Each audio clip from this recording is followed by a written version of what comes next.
Alors, analysons maintenant les propriétés du marché du travail.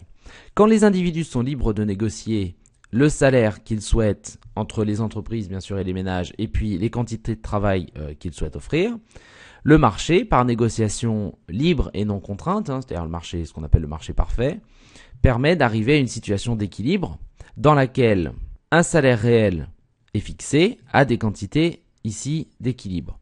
Ça veut dire quoi? Ça veut dire que au salaire W sur P, donc tous les ménages disposés à travailler, donc tous les ménages qui sont disposés à travailler au salaire W sur P étoile le peuvent. Et toutes les entreprises qui sont prêtes à embaucher des salariés au niveau W sur P étoile, à ce niveau de salaire-là, embauchent les salariés.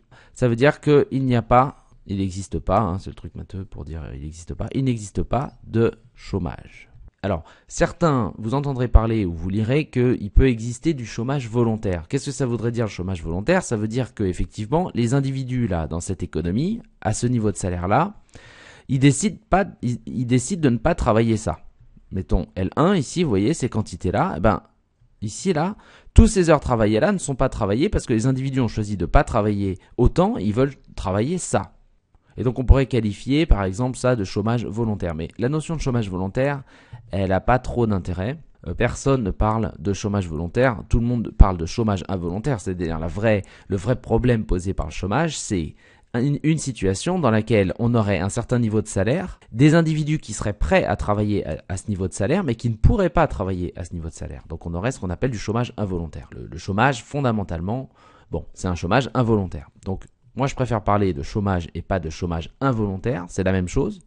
Et surtout, je préfère ne pas parler du tout de chômage, de cette idée de chômage volontaire qui est un peu absurde. Alors, évidemment, là, on a analysé le marché du travail et la conclusion de notre analyse, c'est de dire quand le marché du travail fonctionne, c'est-à-dire quand les individus sont libres d'offrir et de demander du travail au niveau de salaire qu'ils veulent, eh bien, il n'y a pas de problème, on n'a pas de problème de chômage. Or, évidemment, c'est assez contraire à l'observation, étant donné qu'on voit bien que même dans des économies, si on prend les États-Unis par exemple, même dans des économies où le marché du travail est très flexible, c'est-à-dire très peu réglementé et dans lequel il n'y a pas tellement de contraintes sur le salaire, on a quand même du chômage.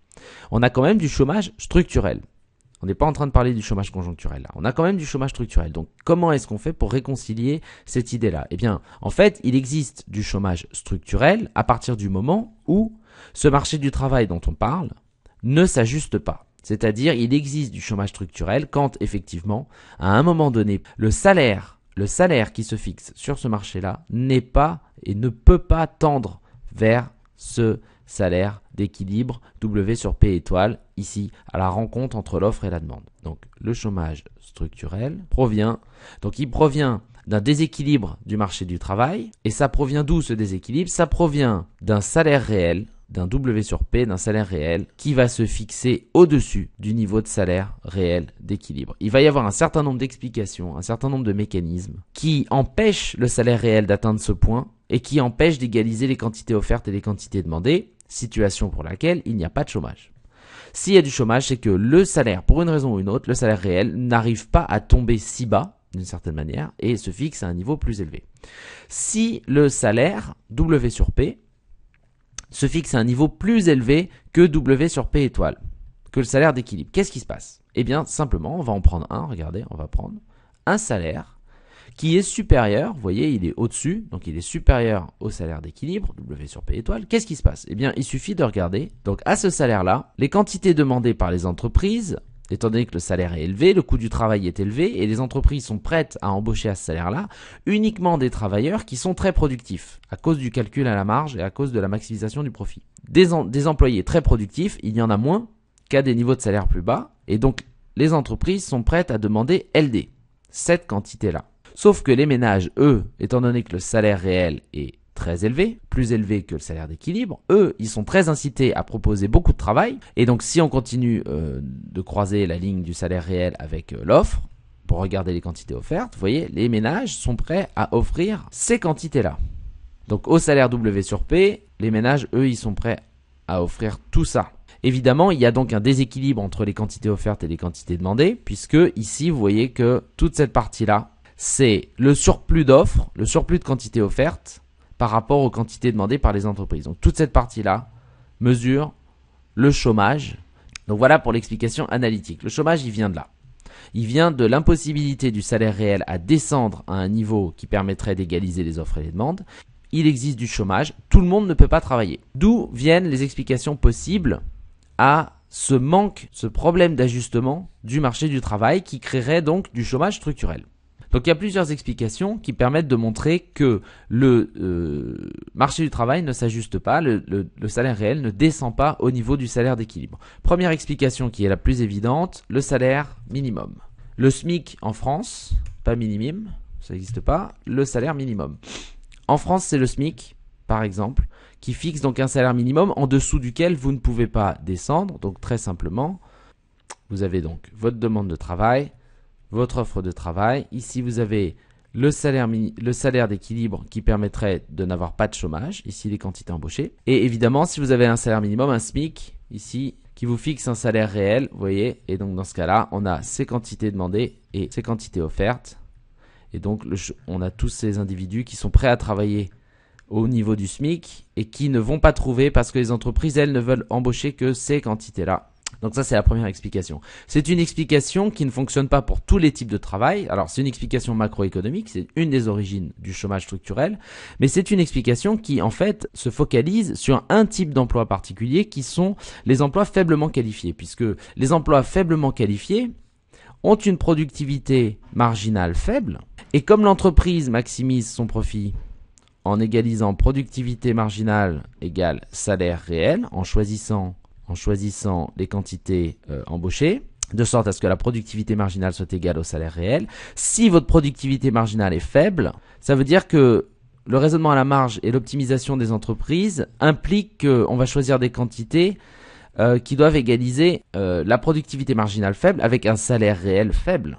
Et donc si le SMIC fixe un plancher en dessous duquel on ne peut pas descendre, eh bien les entreprises vont embaucher peu d'individus, pas forcément tous les individus qui se proposent à ce niveau de salaire parce que elles raisonnent de manière rationnelle et donc veulent égaliser la productivité marginale, c'est-à-dire la productivité de la dernière heure embauchée, à ce salaire qui est contraint par le SMIC. Et donc l'explication du salaire minimum, elle est valable uniquement en fait pour les emplois qui sont très peu qualifiés. Alors, on a une autre explication qui, elle, concerne les emplois qualifiés. Cette explication-là, c'est ce qu'on appelle le salaire d'efficience. Et en gros, l'explication, c'est celle-ci. Les entreprises ont des salariés qualifiés. Et ces salariés qualifiés apportent beaucoup à l'entreprise. Et l'entreprise n'a pas forcément envie de les voir partir à la concurrence. Les entreprises n'ont pas vraiment intérêt à ce que le marché du travail soit parfaitement flexible, parce que sinon, ça veut dire que les employés qu'elles ont formés et les employés qui sont très qualifiés et qui contribuent beaucoup à l'entreprise peuvent partir à tout moment. Donc, elles ont intérêt à retenir leurs employés. Comment elles font pour retenir leurs employés? Eh bien, elles proposent un salaire qui donnera un salaire réel supérieur au salaire de marché. Si vous proposez un salaire réel supérieur au salaire de marché à votre employé, l'employé n'a aucun intérêt à s'en aller. L'employé n'a aucun intérêt à s'en aller parce qu'en moyenne sur le marché, il trouvera ce salaire-là, alors que vous l'embauchez à ce salaire-là. De même, un salaire d'efficience, ça vous permet de contrôler indirectement ce que font vos employés quand vous ne pouvez pas contrôler directement ce qu'ils font. Par exemple, imaginez que les employés sont dans une situation ou dans un type de métier où ils ne sont pas supervisés tout le temps, ils peuvent avoir intérêt à tricher, c'est-à-dire ils peuvent avoir intérêt à ne rien faire. Comme ils ne sont pas soumis à la supervision directe de leurs employeurs, eh bien, ça ne se voit pas s'ils font rien. Ça se verra peut-être dans les chiffres de la rentabilité de l'entreprise, mais ça se verra pas. C'est-à-dire qu'on aura du mal à voir que c'est cet employé-là qui n'a rien fait. Donc, pour désinciter les employés à ne rien faire, dans ce genre de situation un peu d'asymétrie d'information, eh bien, on paye les individus plus cher. On les paye plus cher que le salaire de marché. Comme ça, les individus, s'ils se font attraper, ils se feront pas attraper tout le temps, mais s'ils se font attraper en train de rien faire, ils se feront licencier. Et s'ils se font licencier, eh bien, ça va être coûteux pour eux puisqu'ils retrouveront un boulot, mais ils retrouveront un boulot au salaire de marché et non plus au salaire qui leur était proposé et qui était supérieur. Donc, le salaire d'efficience permet d'expliquer pourquoi le salaire réel est supérieur au salaire de marché. Autre type d'explication, l'existence de syndicats. Une approche des syndicats est de dire que les syndicats cherchent à défendre les employés en place. Ça veut dire quoi? Ça veut dire qu'ils défendent leur salaire réel des employés en place, qui ont déjà un contrat. C'est-à-dire que les syndicats ne représentent pas tous les employés, tous les individus de France, c'est-à-dire ou d'un pays, tous les travailleurs potentiels de France, ils représentent ceux qui sont déjà en place et ils défendent leur salaire. Donc les syndicats défendent les salaires des individus qui sont en place et donc défendent les salaires en essayant de faire en sorte que le salaire soit supérieur au salaire de marché. De fait, le fait que ce salaire soit supérieur au salaire de marché fait que si vous prenez la demande et l'offre, donc les syndicats défendent les employés en place en défendant un salaire supérieur, vous voyez, au salaire de marché, étoile.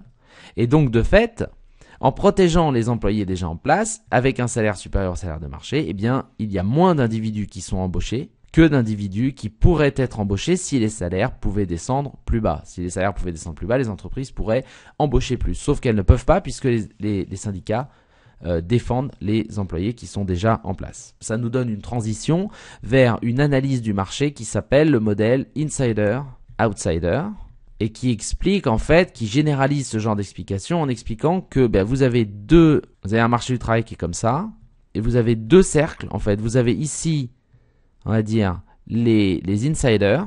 Alors eux, par exemple en France, ce sont eux qui ont un emploi et en particulier un CDI aux conditions très protectrices, défendues par des syndicats, ils sont plus difficiles à licencier. Et donc ces insiders-là construisent des barrières pour protéger leur emploi et pour éviter que ici, là, ce cercle-là, c'est-à-dire ce sont les outsiders ici. Les outsiders, c'est qui? Ce sont par exemple les chômeurs ou les CDD, c'est-à-dire ceux qui sont en situation plus précaire.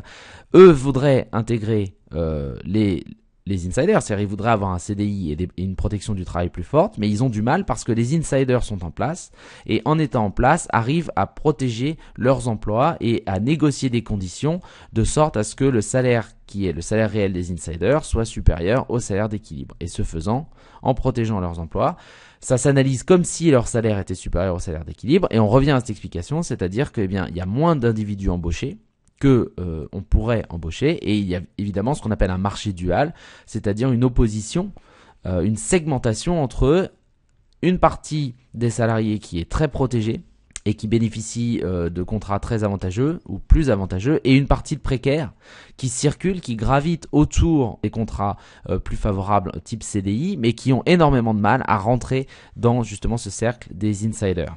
Alors il existe également d'autres explications qui plus généralement donc n'expliquent pas forcément que le salaire réel est supérieur au salaire d'équilibre mais qui expliquent quand même qu'il existe un chômage structurel.